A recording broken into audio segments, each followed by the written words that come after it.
Hey guys, this is EJ Holland with the Wolverine.com, and we're back with another recruiting podcast talking about the top 5 most important defensive targets for Michigan in the 2024 recruiting class. Before we talk about them, I want to invite you guys to subscribe to the Wolverine.com today for just $29.99 until August 31st of this year. That gets you premium inside information on all things recruiting, the team, NIL, transfer portal, basketball recruiting, and so much more. And you get to be part of a great message board community over on the Fort right now. The $29.99 deal gets you through the late signing period, summer official visit season, spring football, basketball season. So make sure to sign up today for just $29.99 until August 31st of this year. All right, guys, like I said, we're highlighting the 5 most important 2024 recruiting targets on the defensive side of the ball.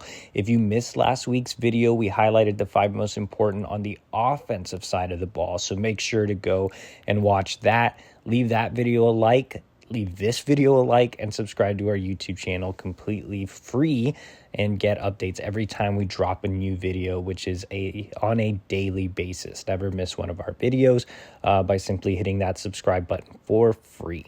All right, guys, the first guy we're going to talk about, and we're just going to go in order of position. So we're going to start off with defensive lineman Justin Scott, the number 2 overall defensive lineman in the country, the number 16 overall prospect nationally, according to On3, out of Chicago, St. Ignatius. Scott is set to make his decision in about 2 weeks, and I know Michigan fans are sweating right now. It appears that this has become a little bit of a Notre Dame-Michigan battle, but there are some other schools very involved here as well. It doesn't seem like many people have a great grasp of what exactly Scott is going to do.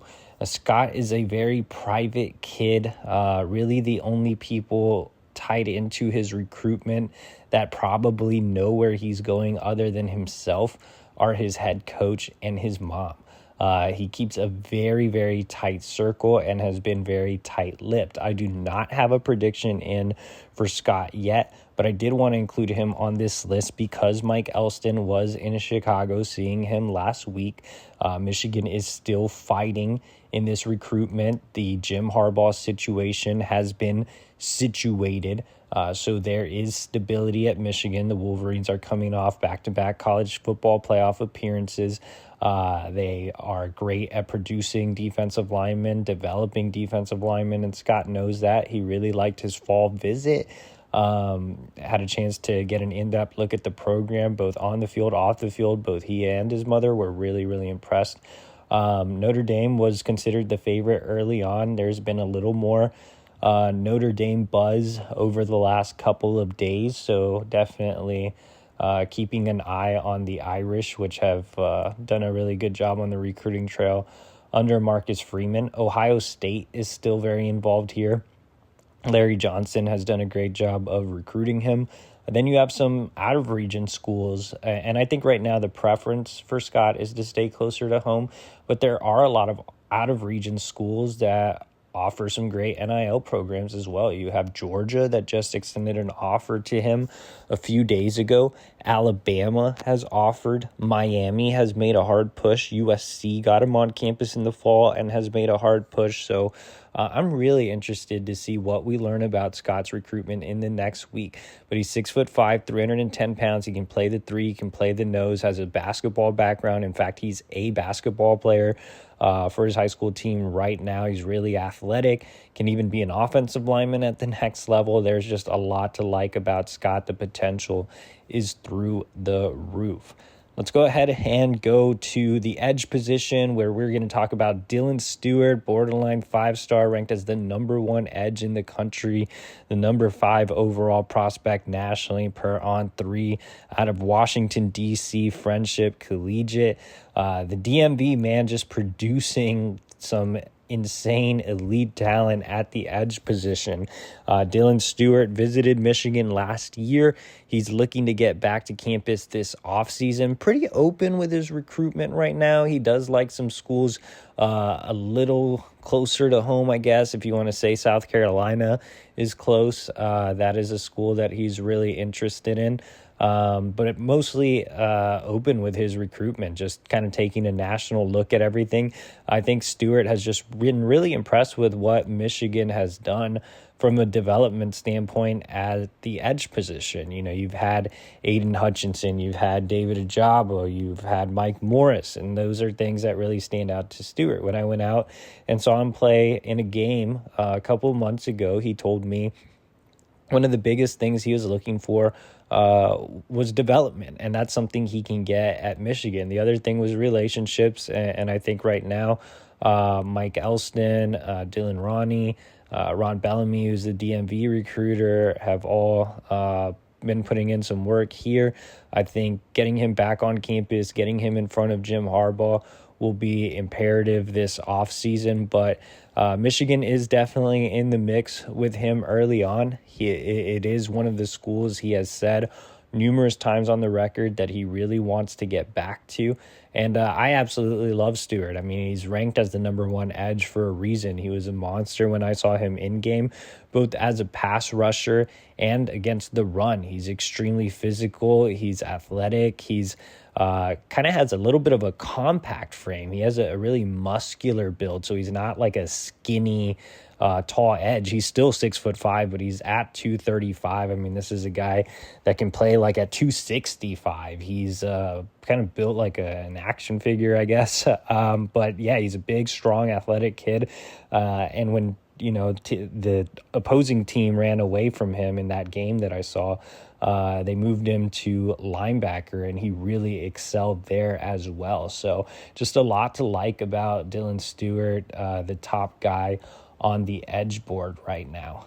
Let's go ahead and go down to linebacker, and we're going to talk about Aaron Chiles, top 100 prospect out of Only Good Counsel, which produced Michigan defensive lineman Chris Jenkins. Michigan needs to land an elite linebacker. Now, they did score big in the transfer portal, but they haven't had a big-time linebacker commit out of high school since Junior Colson. I think Aaron Chiles is that Junior Colson type of backer, not only from a rankings perspective, but also from a playing style perspective. Aaron Chiles is 6'3", 220 pounds, terrific sideline to sideline speed. You need to be able to run in Jesse Minter's defensive scheme. Chiles can run and he can hit. He's extremely physical. On top of that, he's comfortable playing in space. He's great in pass coverage as well. Technically sound, comes from a great program in Good Counsel, plays top competition every week on Friday nights, and really excels against the best of the best. I've seen Chiles in person 4 times. Absolutely love his game. Love him as a kid too, man. He really fits that Michigan personality as well. He is set to make his first ever visit to Michigan this month on January 28th. Let's go down to cornerback. The top cornerback on the board is Bryce West, ranked as the number 5 cornerback in the country, number 29 overall prospect nationally out of Cleveland, Ohio, Glenville High School. And look, man, Ohio State is considered the heavy leader here. I think it's like 90-something% on the On3 recruiting prediction machine, but Michigan has not backed down. They got West on campus for multiple visits last year, including for the night game against Michigan State. West was just back on campus last weekend and had a chance to meet with Jim Harbaugh, co-defensive coordinator Steve Klingscale, who has done a fantastic job in this recruitment. Michigan is not going away. Now, West does have several ties to Ohio State. Glenville's head coach is Ted Ginn Sr., which obviously helps the Buckeyes, but at the same time, Klingscale has really helped Michigan surge in this recruitment. Michigan is not going away quietly. This is going to come down to Ohio State and Michigan. A lot of people expected West to be a really early commit to Ohio State. That hasn't happened, with Michigan beating Ohio State in back-to-back years, with the job Klink has done in Ohio recently.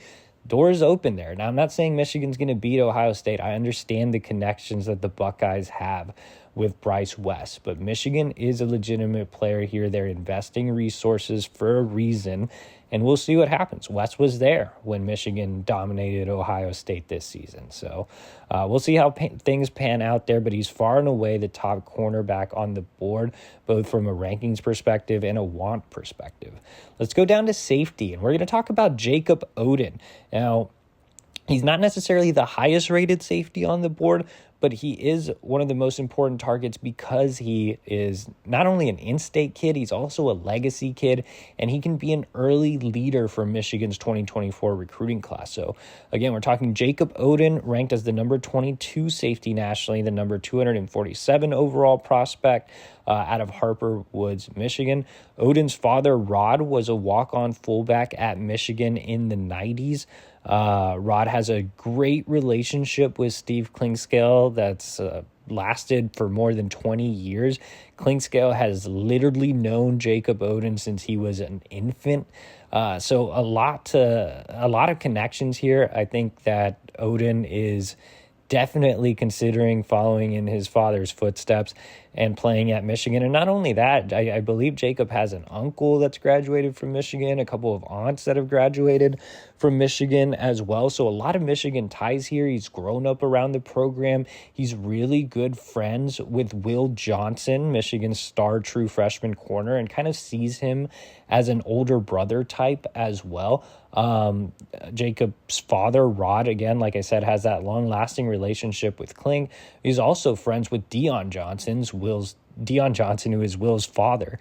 So just a lot of family connections, a lot of friendships. Everything points to Michigan being the early leader. Like I said, Oden visited last weekend. I think Michigan's in the pole position. I have a prediction in. There are a few other schools involved. He recently dropped a top 5, but I think Michigan is the team to beat all the way. And Oden's an impressive player just because he's a legacy recruit. I mean, this is a kid that is a great prospect in his own right. He's an on 300 recruit, 6 foot, 185 pounds, plays a lot of safety, but I think he can play some corner as well. I think he can be a nickel. He's a really intelligent kid in the classroom, but also just a really cerebral player on the field as well. Understands what offenses are trying to do and picks them apart. And he's a guy that can dissect plays and has learned so much from being a coach's kid and just being around football his whole life. And I really feel like Oden would be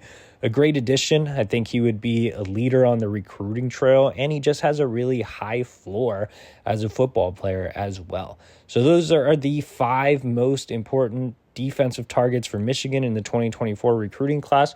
For more information on all things Michigan recruiting, make sure to subscribe to the Wolverine.com today for just $29.99 until August 31st of this year. Like this video and subscribe to our YouTube channel for free.